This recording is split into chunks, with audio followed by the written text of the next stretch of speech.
Hello friends, कैसे हो आप सब लोग। आई होप आप सब लोग मजे में होंगे और हेल्दी भी होंगे, अपना ख्याल अच्छे से रख रहे होंगे और पढ़ाई भी अच्छे से कर रहे होंगे। तो आज हम लोग जो है लास्ट वीक के अंदर जो हमने PYQ सॉल्व किए थे नीट के, वो सीरीज को आगे बढ़ाते हुए आज मैं आपको ये लेक्चर डिलीवर करने वाला हूँ। मैंने आपको डिस्क्रिप्शन में ये पूरा PDF शेयर किया हुआ है लास्ट वाले वीडियो में, बराबर है।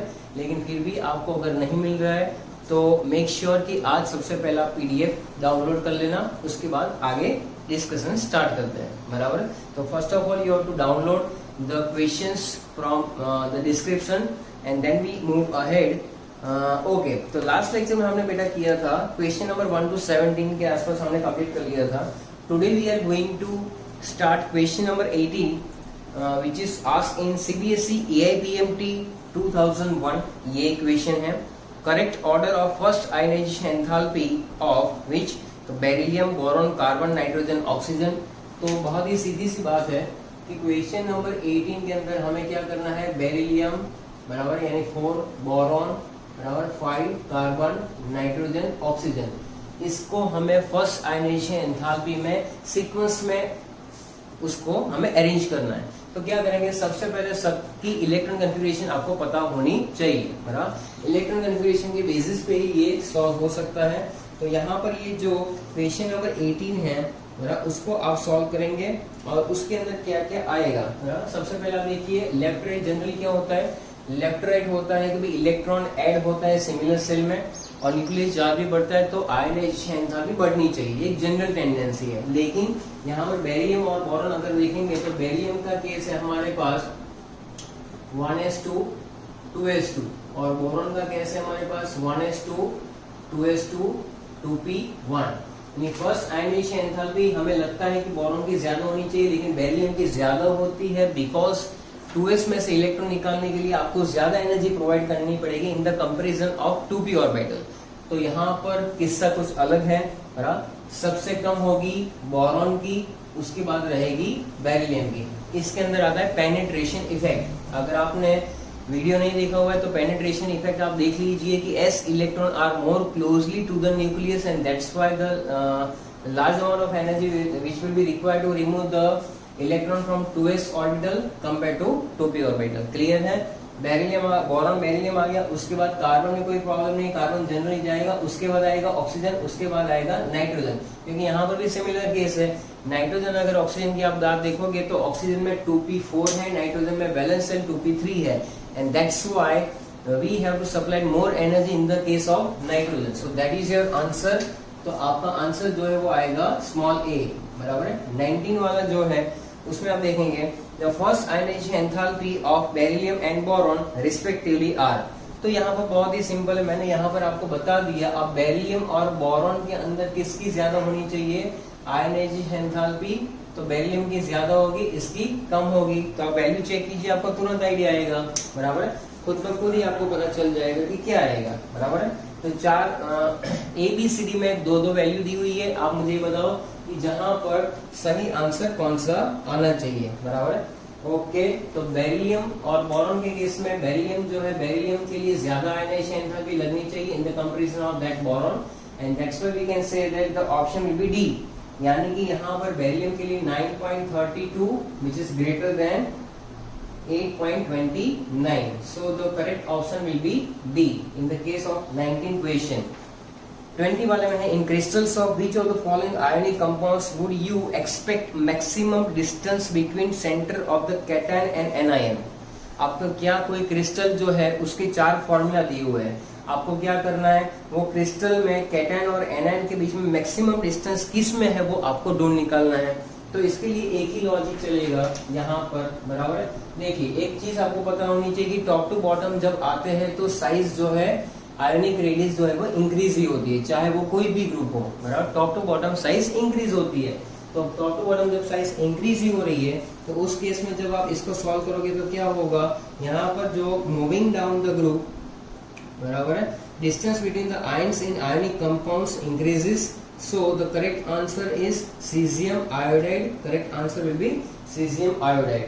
सो यहाँ पर सी ऑप्शन आपका सही जाएगा, सी ऑप्शन सीजियम आयोडाइड का है, बराबर है, इट इज करेक्ट।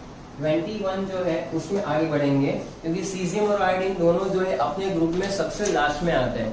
सीजियम जो पहले ग्रुप का एलिमेंट है, बराबर, हाइड्रोजन, लिथियम, सोडियम, लीना ने की रब से फरियाद, lithium, sodium, potassium, rubidium, caesium and francium. Francium को छोड़ो, फ्लोरीन, क्लोरीन, ब्रोमीन, आयोडीन। तो आप देखोगे कि ग्रुप में सबसे नीचे सीजियम है और फर्स्ट ग्रुप में 17 ग्रुप में सबसे नीचे आयोडीन है। तो ये जो है पैर उसके बेसिस पे इसका आंसर आ जाता है, वो करेक्ट है। Which one of the following ions will be the smallest in size? Ionic radius के फॉर्म में जब कैटायन होता है तो स्मॉल। देखो सी और डी ऑप्शन तो निकाल दो, सी डी तो बकवास है भाई, ये पप्पू जैसा क्वेश्चन है, आपको दे दिया F माइनस O2 माइनस, तो वो आएगा नहीं। Na प्लस और Mg+2 फटाफट, Na प्लस और Mg+2 में क्या आएगा भाई, तो +1 और +2, जैसे चार्ज बढ़ेगा वैसे वो आयन छोटा हो जाएगा। तो Mg+2 बेसिकली Mg+2 की साइज जो है वो कैसे हो जाएगी, Mg+2 की साइज छोटी होती है Na+ से। Okay, the correct answer will be Mg+2, that is B. चलो ठीक है, इसके बाद आएगा क्वेश्चन नंबर 22। क्वेश्चन नंबर 22 जो है वो क्या कहता है, the element with atomic number 118। अगर 118 है तो वो एलिमेंट कौन से ग्रुप का होगा, अल्कली होगा ना हुए भाई। 118 noble gas, lanthanide, transitional element. अब देखो 118 यानी ताजा ताजा जन्मा हुआ बच्चा, बराबर जो लास्ट एलिमेंट है वो है 118। अगर आप इसका इलेक्ट्रॉन कन्फिगरेशन जान सकते हो तो वैसे भी आप आंसर निकाल सकते हो, बराबर है। और नहीं पता है आपको, आप देखोगे कि इसके अंदर 7s2 जो है वैलेंस शेल का कन्फिगरेशन होगा 7s2 and that's why we can say that it is a noble gas element, बराबर, इस तरह से आएगा भाई। फिर आएगा क्वेश्चन नंबर 23। नोबल गैस आपको दिया हुआ है बी में, तो ऑप्शन में बी बी। 23rd जो है कि भाई the electron configuration of an element 1s2 2s2 2p6 3s2 3p3। तो नियॉन 3s2 3p3, ये रहा हमारा नियॉन 3s2 3p3। देखो टेक्निक्स देखो, बाद में जाना, क्वेश्चन तो बाद में भी हो जाएगा भाई। 3s2 3p3 का मतलब क्या कि वैलेंस में 5 इलेक्ट्रॉन है। ये एलिमेंट जो है पी ब्लॉक का है, पक्का दिख रहा है, बड़ा ब्लॉक जो कैसे पता चल जाएगा कि लास्ट इलेक्ट्रॉन कहां पर फिल हो रहा है, पी में हो रहा है ना, तो वो पी ब्लॉक का एलिमेंट हो जाएगा। पी ब्लॉक में कौन सी टेक्निक सिखाई हुई है, ग्रुप नंबर, बराबर है। तो जो है 10 प्लस वैलेंशियल इलेक्ट्रॉन से आपको मिलेगा ग्रुप, तो ग्रुप जो है वो आपको मिलेगा 10 प्लस वैलेंशियल इलेक्ट्रॉन यानी 5, तो ये हो जाएगा 15 ग्रुप। चलो ठीक है, 15 ग्रुप हो गया। 15 ग्रुप में टेक्निक सिखाई हुई है आपको नपास सभी, बराबर है। अच्छा अब देख लो क्या दिया हुआ है, आपको दिया हुआ है यहाँ फास्फोरस, ये दिया हुआ है आपको, ये दिया हुआ है ना भाई, ये फास्फोरस है। क्वेश्चन क्या है भाई, what is the atomic number of element which is present just below the above element. तो फास्फोरस के नीचे आर्सेनिक। अब देखो टेक्निक क्या सिखाई थी, ये 7, बराबर 7 प्लस 8 15, बराबर 15 प्लस 18 हो जाएगा आपका ये 15 2 और ये 33, बस तो आ गया आंसर। आर्सेनिक एलिमेंट है आपका और 33 which is the atomic number. Option A is the correct answer in the question number 23, बराबर है, ये हो गया। तो ये सॉल्व करने के लिए मैंने यहाँ पर लिखा हुआ है, बाकी इसको लिखने की कोई जरूरत है नहीं। चलो ठीक है, नेक्स्ट क्वेश्चन पे हम लोग आगे बढ़ रहे हैं। Question number 24, among the following one which is most basic। अब देखो zinc oxide, magnesium oxide, Al2O3 N2O5। अब देखो आपको ढूंढना है मेटल और नॉन मेटल। Al2O3 जो है उसके ऑक्साइड्स एम्फोटेरिक इन नेचर होते हैं, मैग्नीशियम ऑक्साइड्स मेटेलिक ऑक्साइड्स है, तो metallic oxides are basic in nature. तो 24 वाले में आना चाहिए बी, बराबर है। जिंक ऑक्साइड आ नहीं सकता है। N2O5 जो है वो किसका है, तो वो N2O5 का नेचर आप बताओ, N2O5 का नेचर क्या हो सकता है। N2O5 का जो नेचर है बेटा वो होगा, वो नॉन मेटल का है ऑक्साइड, तो it is acidic. Zinc oxide भी है और Al2O3 भी लिख ही लो, लिखना है तो जिंक ऑक्साइड Al2O3 जो है वो कैसे है, एम्फोटेरिक इन नेचर, बराबर। दूसरा आपको दिया हुआ है N2O5 non metal oxides are acidic in nature. And जो बचा क्या, बच्चा अरे बच्चा क्या बचा, बी यानी NGO। चलो 25 वाला जो है, ठोको फटाफट, लाइक का बटन ठोको, जल्दी से कमेंट करो, मजा आ रहा है, बराबर है। 25 क्वेश्चन के अंदर one of the characteristics property of non metal is that they are reducing agent. अब देखो रिड्यूसिंग एजेंट का मतलब क्या कि रिड्यूसिंग एजेंट दूसरे का रिडक्शन खुद का ऑक्सीडेशन कर लेता है। खुद का ऑक्सीडेशन करने का मतलब लूजिंग द इलेक्ट्रॉन। तो क्या नॉन मेटल लूज कर देता है कि गेन करता है? नॉन मेटल तो भैया गेन कर लेता है। It form basic oxide. क्या नॉन मेटल जो है बेसिक ऑक्साइड फॉर्म करता है? चलो हट, वो करेगा कौन? मेटल, बराबर मेटल। ओके, मेटल जो है वो फॉर्म करेगा बेसिक ऑक्साइड। फिर है it forms the cations bye electron gain. वो क्या नॉन मेटल कैटायन बना देता है? ना बना भाई। और they are electronegative. Yes, that is the correct answer. 25 में आएगा डी। डी बोले तो they are electronegative. Done. Next question है हमारे पास question number 26। Which electron configuration of element has abnormally high difference between the second and third ionization enthalpy। जब हम लोग सेकंड और थर्ड आयनाइजेशन एंथैल्पी देखते हैं तो हमें एक इलेक्ट्रॉन निकालने के बाद दूसरा और तीसरा इलेक्ट्रॉन किस तरह से निकल रहा है उसके बारे में सोचना है, बराबर। तो आपके पास जितनी भी इलेक्ट्रॉन कन्फिगरेशन दी है 1s2 2s जो भी दिया हुआ है एबीसीडी वाइज आप सोचो कि सेकंड और थर्ड इलेक्ट्रॉन कन्फिगरेशन जो है जो इलेक्ट्रॉन कन्फिगरेशन है उसमें सेकंड और थर्ड जो है उसमें किस तरह से पता चलेगा कि कौन सी एनर्जी ज्यादा है कौन सी एनर्जी कम है। So on the basis of question number 26 जो है उसमें कौन सा ऑप्शन आ सकता है? तो डी ऑप्शन चेक करो एक बार। डी ऑप्शन जो है उसमें है आपके पास 1s2, बराबर है। उसके बाद है 2s2 2p6 3s2, 2s2 2p6 और 3s2। तो देखो यहाँ पर पहला इलेक्ट्रॉन निकल गया, बराबर है, तो 3s1 हो जाएगा। उसके बाद सेकंड इलेक्ट्रॉन निकालना और थर्ड इलेक्ट्रॉन निकालना वो सबसे महंगा पड़ेगा भाई, बहुत ही महंगा है। क्योंकि जब आप 3s और 2p में से इलेक्ट्रॉन निकालोगे तो सेकंड एंड थर्ड जो है which has a difference, high difference in ionization potential. बाकी सब तो फफूंद जैसे उसमें तो हो नहीं सकता है, बराबर है। ए में देखो तो दूसरा हाई जाएगा, तीसरा लो हो जाएगा। और वैसे भी आयनाइजेशन एंथैल्पी जो है वो एटॉमिक नंबर से भी बिलोंग तो करती नहीं। एटॉमिक नंबर यानी प्रोटॉन ज्यादा होंगे, न्यूक्लियर चार्ज ज्यादा होगा, एट्रैक्शन ज्यादा रहेगा। वैसे भी थोड़ा खुद का दिमाग भी यूज करो, आपको तुरंत पता चलेगा कि डी आएगा। 27 in periodic table from left to right in a period the atomic volume. अब एटॉमिक वॉल्यूम होगा क्या इसके अंदर, बराबर है। एटॉमिक वॉल्यूम क्या हो सकता है? तो उसमें लिखा हुआ डिक्रीज हो सकता है, इंक्रीज हो सकता है, ये सारी बातें लिखी है। First decrease then increase. देखो पीरियड की बात कर रहे हो लेफ्ट में तो जनरली ये रहता है पहले डिक्रीज हो जाता है और लास्ट में जाकर जब आता है ग्रुप की बात जो 18 ग्रुप में चला जाता है जनरली तो वो क्या हो जाता है थोड़ा सा इंक्रीज भी होता है। तो on the basis of that कि भाई पीरियोडिक टेबल में एटॉमिक वॉल्यूम जो है 27 वाले में आएगा ऑप्शन डी, बराबर है। वेरी गुड, बहुत ही अच्छे से कर रहे हो। लाइक करते चलो, कमेंट में लिखते चलो, मजा आएगा। चलो 28 वाला जो क्वेश्चन है उसके बेसिस पे जाएंगे। If the atomic number of an element is 33, it will be placed into the periodic table in which group? तो बच्चों जैसा क्वेश्चन है 33 यानी अभी अभी हमने सॉल्व किया, ये कौन सा है, बराबर है। सॉरी ये नियॉन की जगह पर 3s तो 3p3 है ना, बराबर है, नियॉन ही आएगा। अच्छा इसके बाद वाला पूछा था हमें 33 जो है 33 में क्या आएगा भाई? 33 में पहले लिख लो आर्गन, बराबर है, आर्गन हो गया 18, बराबर है। उसके बाद आप देख लो कि भाई चलो 18 इलेक्ट्रॉन तो हो गए। अब 33 जो है इसकी इलेक्ट्रॉन कन्फिगरेशन लिखेंगे तो सबसे पहले आएगा नाइट्रोजन, फास्फोरस, आर्सेनिक।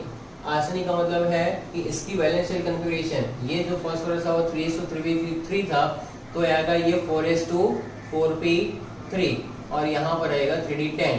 तो 18 + 10 यानी 28 + 2 और ये 3 हो गया 33। चलो अब पूछा क्या है, बस वही तो पूछा हुआ है। तो वैलेंस शेल इसका मतलब कि ये कौन सा ग्रुप है भाई? First group, fifth group, third group के 7th ग्रुप, बराबर है। तो 28 वाले में ऑप्शन जो रहेगा सी, बराबर। फिफ्थ ग्रुप की बात कर रहे हैं, ये जो है पुराने पीरियोडिक टेबल के हिसाब से पूछा गया क्वेश्चन है। बाकी ग्रुप नंबर तो 15 भी आता है, लेकिन ये रोमन लेटर वाले जो आपको पहले पूछे जाते थे वैसे पीरियड की बात कर रहे हैं। 15 ग्रुप का मतलब होता है 5a, 15 ग्रुप का मतलब होता है 5a। तो ये चीज आपको दिमाग में रखनी है। क्वेश्चन नंबर 29 पे है हम लोग Na+Mg+2 Al+3 Si+4, ये आइसो इलेक्ट्रॉनिक है, उसकी एटॉमिक रेडियस सेट करो। तो यहाँ पर Na+ लिख दिया, Mg+2 उसके बाद लिखा मैंने Al+3 और उसके बाद लिखा Si+4 बराबर। तो ये जो है वो इस रेस में जाएगा, सबसे छोटा Si+4। तो कौन सा ऑप्शन सही जा रहा है आप बताओ? 29 में सी ऑप्शन सही जा रहा है, तो C will be the correct option बराबर है। इस तरह से अच्छे से इसको लिखते जाओ और करते जाओ, सॉल्व करो इसको।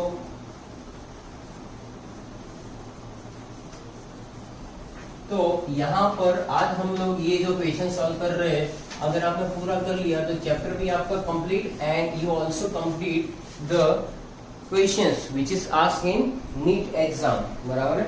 चलो, one would expect proton to have a very large charge, ionization potential, hydration energy और रेडियस बराबर।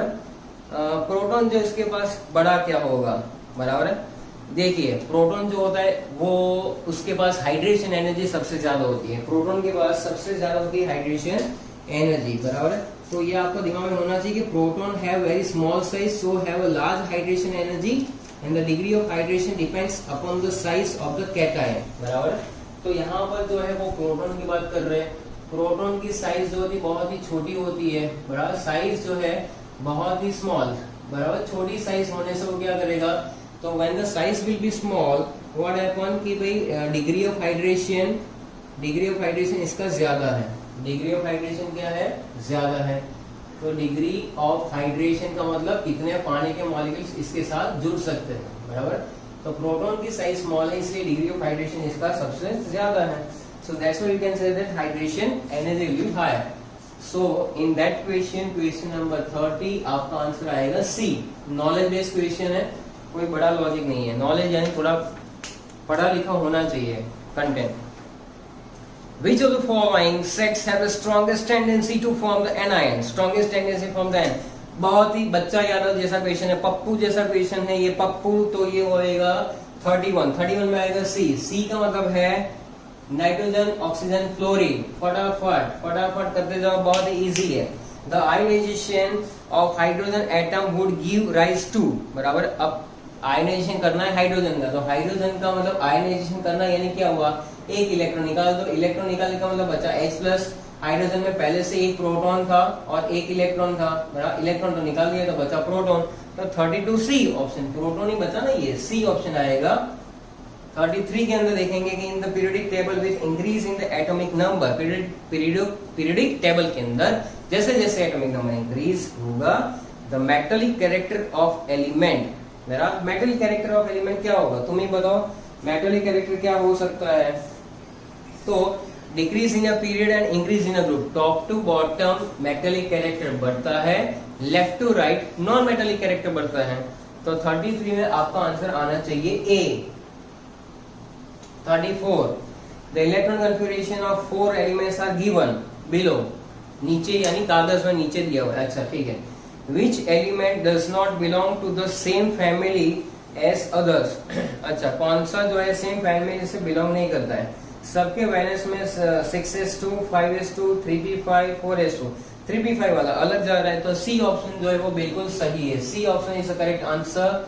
अब आएगा question number 35, last question of NEET exam बराबर है। Pauling electronegativity values for elements are useful in predicting.